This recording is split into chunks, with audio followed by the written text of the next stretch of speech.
บางเทื่อเขาอาจจะน้อยใจบางเทื่อเขาอาจจะคิดว่าพระเจ้าเอ้ยข้าน้อยก็รับใส่พระเจ้ามาหลายปี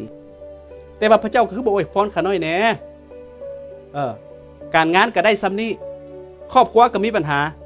สุขภาพก็เจ็บเป็นแข้วก็ปวดขาก็ปวดโรคประดงก็แห้งหลายฉีดยาเบาหวานทุกมื้อเขาอาจจะน้อยใจกับพระเจ้าก็มีได้เหตุไหนความเชื่อของเขาที่สงสัยออนแอมีเรื่องหนึ่งที่เขาน้อยอ่านมาเป็นเรื่องที่น่าซึ้งใจคืนหนึ่งมีสายคนหนึ่งได้ฝันว่าสักว่าสายคนนี้ได้ฝันว่าเรากำลังไปยางแคมป์ทะเล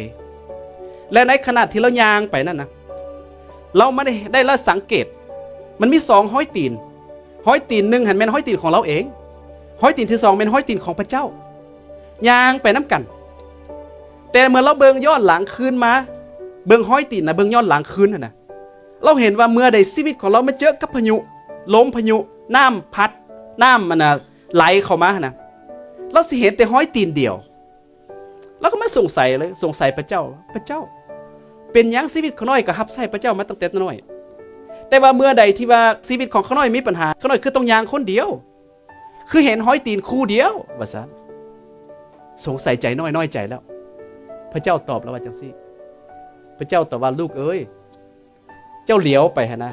เมื่อเจ้ามีปัญหาในชีวิตเมื่อเจ้าเจอมรสุมในชีวิตของเจ้าเห็นห้อยตีนคู่เดียวนะเจ้าคิดว่านั้นเป็นห้อยตีนเจ้าวะอันนั้นห้อยตีนเฮาเพิ่นว่าสิเด้